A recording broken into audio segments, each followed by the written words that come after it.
Қазіргі жастар тәйірі махаббаттың қадірін білмейтіндер. Мені мына шала алып қашқанда 16-ға енді толған тұлымы желбіреген қыз едім. Апау, атамыз алып қашқанына қарағанда сізді қатты жақсы көрген-ау.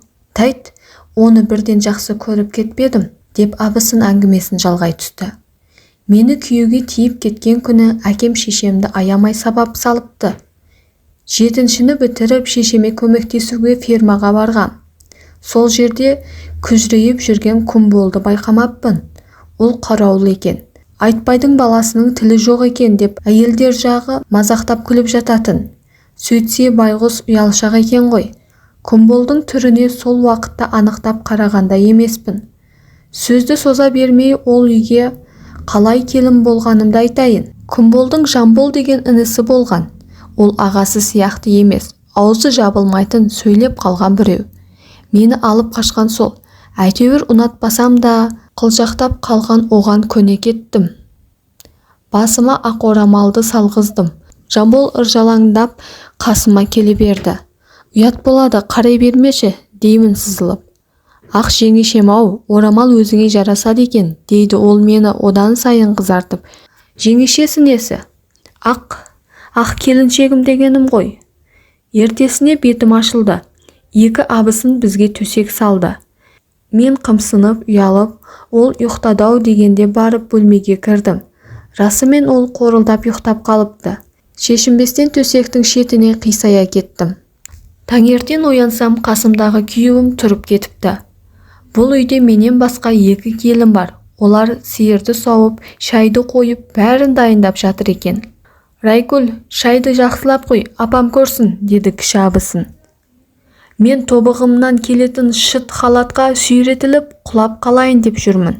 Әй, мынаның бойы 1,5 ғой, сен халатын сәл қысқартып берсей, деді енем үлкен келініне бұйыра сөйлеп. Енеміз кімге болса да әй деп сөйлейтін. Қолым қалтырап отырып шайды әрең құйдым. Өзім нанның шетін тістеп, дастарханның бір бұрышын шұқылап, басым салбырап отыр. Әй, мына байғұстың байы қайда? Күмбол жұмысқа кетті, деді Жамбол сырттан сөйлеп кіріп. Сорлай, бүгін жұмысқа бармай-ақ қойса қайтеді? Мынаған айттыңдар ма? Деді енем. Ешкіммен шаруам жоқ, суып қалған шайды анда-санда ұрттап қоям. Апа, соны өзің айтшы, келіндеріңді әкеліп бердім. Күмбол арғы жағын өзі білсін, деді Жамбол. Ай, Райкүл, деген енемнің даусына селт ете қарадым. Сенің күйеуің Күмбол ғой, соны білесің бе? Деді бетіме қарап. Жамболға жалт етіп қарадым. Жеңешем мені кешіретін шығар, деп ол да тырқылдай күле жөнелді. Менде үн жоқ, тек көзім жасқа толды. Келін менің балама тиіп бағың ашылды. Ол байғұс қызға сөйлей алмайтын болған соң, інісі көмектескен. Осы кезде қорсылдап жылап жібердім. Тайт әрі, бай өлген қатында еңіреген несі? Бұл ауылдың қыздары сол ұлға таласып жүрсе, не менің баламды менсінбей отырсын ба? Онда неге қасына жатасын? Деп енем ұрыса жөнелді. 2 күннің ішінде мен Жамболға ғашық болып жүрсем, ол қайным болып шықты. Ал көзіме күжірейіп көрінген Күмбол күйеуім болып шықты. Райкүл, бұлардың балалары сондай, бізді де алып қашты ғой, деді абысын. Болмаса мен қаланың аппақ жігітімен кездесіп жүретінмін. Бұл кезде оған тигенде қалада ақ халат киіп дәрігер болып жүретін едім. Қайырғали әскерден келген жылы ауылға демалысқа келдім. Шешем сол кезде ауылдың жігіттері алып қашып кетпесін деп менімен түзге бірге шығып аңдып отыратын. Көшеге бір шыққанымды көп көріп, осы үйден бір-ақ шықтым. Мен Жамбол күйеуім екен деп келдім ғой, деп қорсылдап абысынымды құшақтап жылап жатырмын. Ол болмағанына қуан. Ол қатын құмар. Күмболды көресің сен әлі алақанына аялап өтеді. Бұл үйдегі жөні түзі еркек сол ғана. Оны жақсы көрмеймін, деймін көз жасымды тия алмай. Құдай-ау, бәріміз де солай келдік. Кейін жақсы көріп кетесің, деп мені жұбатып жатыр. Мен 2 айға дейін Күмболдың жүзіне қарамай жүрдім. Содан қазір осы шалдан артық адам жоқ екенін білдім ғой. Апа, Жамбол қайныңызшы, дейміз күліп. Оның қатыннан жолы болмапты. Көрші ауылдың бір шүйке бастын әкеліп еді. Онысы 5-6 жылдан кейін кетіп қалды. Одан кейін де 2 рет үйленді. Сонда бар ғой, ол менің күйеуім болмағанына қатты қуандым. Егер де оған тигенде апаларың бүйтіп отырмас еді. Әу абысын, шалыңмен қалай табысқаның туралы айтпадың ғой, деді біреуі. Табысқанда айтайын сендерге, қызық қой. Мен 2 ай бойы ол үйде қыз болып жүрдім, деп Райкүл апа қылдап күліп жіберді. Енеңіз күн көрсетпеген шығар. Алдында солай болғаны рас. Кейін өзімнің пысықтығымның арқасында сол үйге сіңісіп кеттім. Күн болмаған күнде хат жазатын еді. Оқымаған демесеңдер, ағып тұрған ақын еді ғой. Оның өлеңдерін менен басқа ешкім тыңдаған емес. Екеуміз ерлі зайыпты деген атымыз ғана. Түнде бір бөлмеде жатқанмен төсегіміз 2 бөлек. Бізді 2 абысын күнде аңдиды. Бір күні халатымнан бір хат тауып алдым. Ондағы сөздерді әлі де ұмыта алмаймын. Даланың гүлі Райкүлжан, сенің мөлдіреген көзің мені өзіне тәнті етті.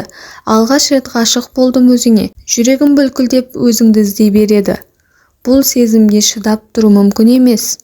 Үндемес жігітім осындай ыстық сөздерді жаудырып, соңғы сөзін өлеңдетіп жіберіпті. 2 ай бойы тырысқан жүрек сол уақыттан бастап оған басқаша көзбен қарай бастадым. Содан мен де оған хат жаздым.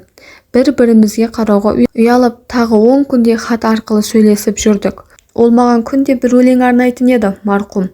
Оның арманы сол өлеңдерін бір жинақ қылып шығару еді. Мен бәрін сақтап жүргенмін, бірақ көшкенде алтындай сақтағаным жоғалып кетті. Соған өкінем де. Мына кіші ұл әкесіне ұқсаған, қолынан қаламы түспейді, жазады да жатады. Мен айттым балама, балам, мен оқымағанмын, бірақ сенің талантыңды білемін. Әкең марқұм жазғыштардың жазғышы еді.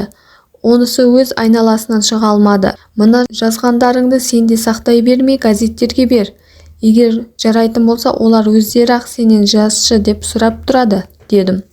Қайнаға ақын болған дегенге кім сенеді, деді сөзшең көршісі.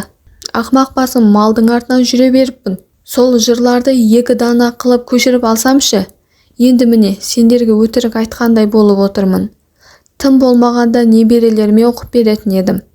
Қазіргі ақындардай сүйдім, күйдім, өлдім, ғашықпын деген құр сөздер емес еді оның жазғандары. Абысын-ау, сонда не деп жазушы еді? Құнарлы еді сөздері. Бұрын жатқа білеуші едім, қазір бәрін ұмытып қалыппын. Жас кетті ғой, болмаса мына еліміздегі айтысқа қатысып қалар ма еді бәлкім.